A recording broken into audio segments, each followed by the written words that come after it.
बिस्मिल्लाहिर्रहमानिर्रहीम। अस्सलाम वालेकुम। आप देख रहे हैं अलिफ न्यूज़ और मैं हूं आपके साथ माजिद अली। शामिल करते हैं आज की हेडलाइन। वज़ीर-ए-आज़म इमरान खान आज 3 रोज़ा दौरे पर सऊदी अरब रवाना होंगे। चीन और अमेरिका में तनाव बढ़ने का खदशा। अमेरिकी सदर जो बाइडन ने चीन के खिलाफ ताइवान के दिफा का ऐलान कर दिया। कौमी मजहब इस्लाम नहीं रहेगा, बांग्लादेश सेकुलरिज्म की तरफ जाने के लिए तैयार। हुर्रियत कॉन्फ्रेंस की जानिब से 27 अक्टूबर को यौम स्याह मनाने की अपील। जनूबी कोरिया मुल्क की सतह पर तैयार किए जाने वाले पहले खलाई रॉकेट की लॉन्चिंग की तैयारी मुकम्मल। FATF ने पाकिस्तान के बाद तुर्की, उर्दन और माली का भी नाम ग्रे लिस्ट में शामिल कर लिया। अरब इत्तेहाद का यमन के दारुल हुकूमत सिना में फौजी ऑपरेशन।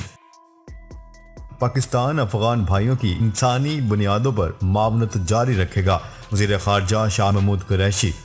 पाकिस्तान और दुनिया भर की खबरों से बाखबर रहने के लिए अलिफ न्यूज़ को सब्सक्राइब कर लें और बेल आइकन को क्लिक करना ना भूलिएगा।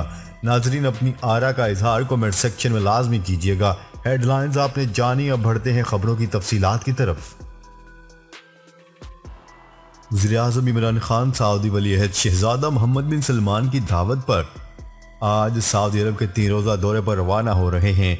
वजारत खारजा से जारी करदा अलामिया के मुताबिक वज़ीर-ए-आज़म इमरान खान 23 अक्टूबर से 25 अक्टूबर के दौरे के दौरान रियाज में होने वाले मिडल ईस्ट ग्रीन इनिशिएटिव सरबराही कॉन्फ्रेंस में शिरकत करेंगे। अलामिया के मुताबिक वज़ीर-ए-आज़म के दौरे के दौरान वज़ीर ख़ारजा शाह महमूद कुरैशी और दीगर काबीना अरकान पर मुश्तमिल आला सतह का एक वफ़द भी वज़ीर-ए-आज़म के हमरा होगा।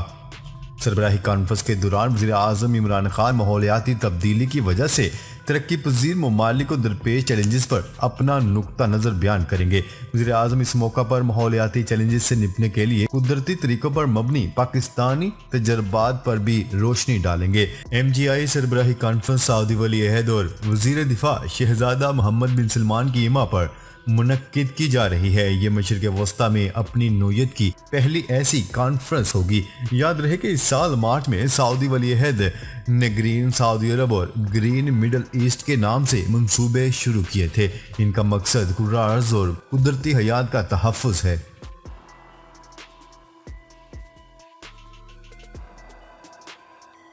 खबर के अगले हिस्से में बात करते हैं। अमेरिकी सदर जो बाइडन का कहना है कि अमेरिका चीन के साथ सर्द जंग नहीं चाहता, ताहम अमेरिका ताइवान के मामले पर ना ही पीछे हटेगा और ना ही अपने नजरियात को बदलेगा। अमेरिकी सदर जो बाइडन का मजीद कहना था कि अगर चीन ने ताइवान पर हमला किया तो अमेरिका ताइवान का भरपूर दिफा करेगा, क्योंकि अमेरिका ऐसा करने का पाबंद है।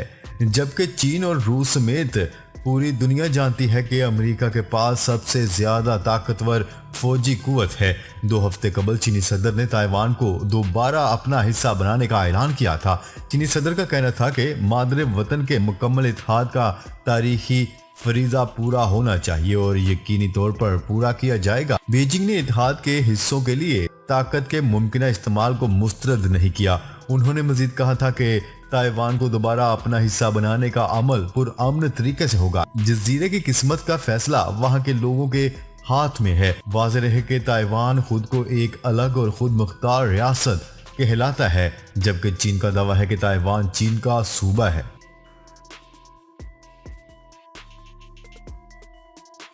खबर के अगले हिस्से में बात करते हैं। बांग्लादेश की हुक्मरान जमात मुल्की आइन को सेकुलरिज्म की जानिब वापस ले जाने के लिए तैयार।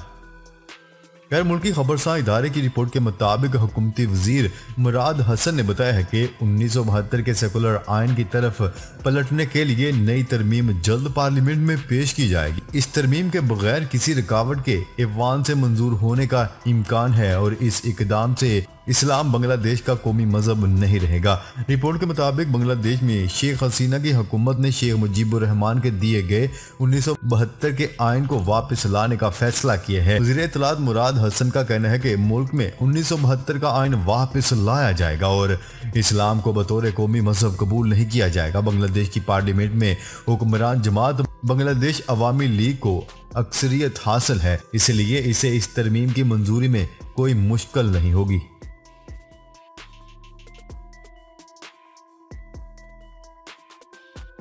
खबर के अगले हिस्से में बात करते हैं मकबूजा कश्मीर की कुल जमाती हुर्रियत कॉन्फ्रेंस ने 27 अक्टूबर को योम सियाह के तौर पर मनाने की अपील कर दी। श्रीनगर से कश्मीर मीडिया सर्विस के मुताबिक चेयरमैन कुल जमाती हुर्रियत कॉन्फ्रेंस ने इस हवाले से कहा है कि भारत के गैर कानूनी कब्जे के खिलाफ योम सियाह मनाया जाएगा। 27 अक्टूबर को मुकम्मल शटर डाउन और रात 1 घंटा ब्लैक आउट किया जाएगा। उन्होंने मजीद कहा है मकबूजा कश्मीर से बाहर कश्मीरी भारतीय मुजालिम उजागर करने के लिए रैलियों का इनकार करे। मुसरत आलम भट्ट ने कहा है कि भारत पर वाज़ेह किया जाए कि कश्मीरी जिद्दोजहद आज़ादी जारी रखेंगे। वाज़ेह रहे कि 27 अक्टूबर 1947 को भारत ने आलमी कवानीन के खिलाफ मकबूजा कश्मीर में फौज दाखिल की थी।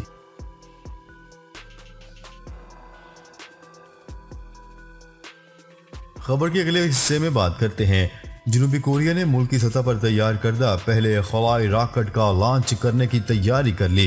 फ्रांसीसी ज़राया अबलाग के मुताबिक जनूबी कोरिया के वजारत साइंस के हवाले से बताया गया है कि कोरिया एरोस्पेस इंस्टीट्यूट के इंजीनियर्स ने गुज़िश्ता रोज मकामी सतह पर तैयार करदा 47 मीटर तवील खलाई रॉकेट को अपने जनूबी साहिल से दूर एक छोटे जजीरे पर वाक़या नारोस्पेस सेंटर के लॉन्चिंग पैड पर खड़ा कर दिया। उन्होंने बताया है कि नूरी मुल्क की पहली खलाई लॉन्च गाड़ी है जो मुकम्मल तौर पर घरेलू टेक्नोलॉजी से बनी है और मुल्क की साइंसदान और इंजीनियर्स नूरी को मजीद जांचने का इरादा रखते हैं। वाज़ेह रहे कि जनूबी कोरिया ने इससे कबल 2013 में एक खलाई लॉन्च गाड़ी लॉन्च की थी जो कि 2 मरहले वाला रॉकेट था और बुनियादी तौर पर रूसी टेक्नोलॉजी से बनाया गया था। यह लॉन्च बरसों की ताखीर के बाद 2009 में अपने पहले टेस्ट के दौरान मतलूबा बुलंदी पर पहुंचा लेकिन मदार में सैटेलाइट निकालने में नाकाम रहा।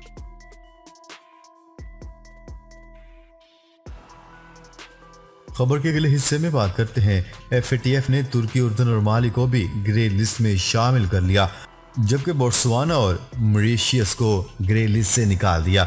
न्यूज रिपोर्ट के मुताबिक इस बात का ऐलान FATF के वर्चुअल इजलास के बाद ब्रीफिंग देते हुए डॉक्टर मार्कोस ने किया। डॉक्टर मार्कोस की ज़ेर सदारत मुनक्किदा इजलास में आलमी अदारों के सरबराहान ने शिरकत की। FATF के सरबराह ने इजलास के बाद कहा है कि तुर्की को मनी लॉन्ड्रिंग के खिलाफ कवानीन पर अमल दरामद बेहतर करना होगा। उनका कहना था कि जिम्बाब्वे ने बेहतर कारकर्दगी दिखाई है। मार्कोस ने दौरान ब्रीफिंग बताया है कि ऑफशोर कंपनियों में सरमाए की जांच पड़ताल की जा रही है। ऑफशोर कंपनियों में मनी लॉन्ड्रिंग के सरमाए का जायजा लेंगे।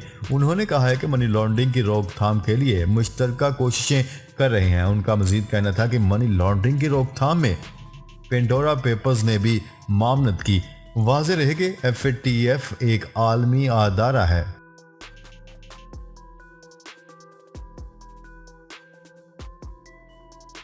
खबर के अगले हिस्से में बात करते हैं अरब फौजी इत्तेहाद ने यमन के दारुल हुकूमत सीना में फौजी ऑपरेशन शुरू कर दिया। अरब मीडिया की रिपोर्ट के मुताबिक ईरानी हमायत याफ्ता हौसी बागियों के खतरात के बावजूद अरब इत्तेहाद ने सीना में फौजी ऑपरेशन शुरू किया जिसमें आम शहरियों और उनकी अमला को नुकसान नहीं पहुंचाया जाएगा। अरब इत्तेहाद का कहना था कि अगर यमन में इंसानी हकूक की खिलाफ वर्जियाँ होती रही तो इंसानी हकूक के आलमी कवानीन की रोशनी में हम हौसियों के खिलाफ सख्त कार्रवाई करेंगे।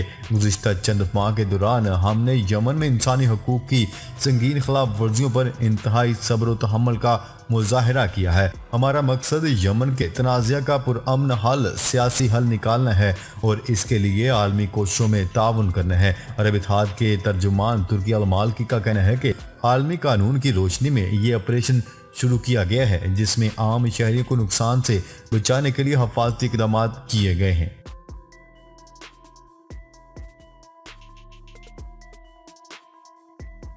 खबर के अगले और आखिरी हिस्से में बात करते हैं वज़ीर ख़ारजा शाह महमूद कुरैशी का कहना है कि पाकिस्तान अफ़गान भाइयों की इंसानी बुनियादों पर मामनत जारी रखेगा। उन्होंने कहा है कि चाहते हैं कि जो काम शुरू किया गया है इसे मुकम्मल किया जाए। न्यूज़ रिपोर्ट के मुताबिक अफगानिस्तान के एक रोज़ा दौरे के इख्तिताम पर प्रेस कॉन्फ्रेंस से खिताब करते हुए वज़ीर ख़ारजा का कहना था कि इलाक़ाई रुआबत के फ़रोग़ के लिए अफ़गान क़यादत की राय जाना ज़रूरी था। उनका कहना था कि अफ़गान क़यादत इलाक़ाई रुआबत के फ़रोग़ और तजारत के लिए पुरअज़्म है। दौरा काबुल के हवाले से उन्होंने कहा है कि अफगान हुकाम के साथ तवील और मुफीद निशस्त रही लेकिन वक्त की कमी के बायस तयशुदा मुलाकात नहीं हो सकी।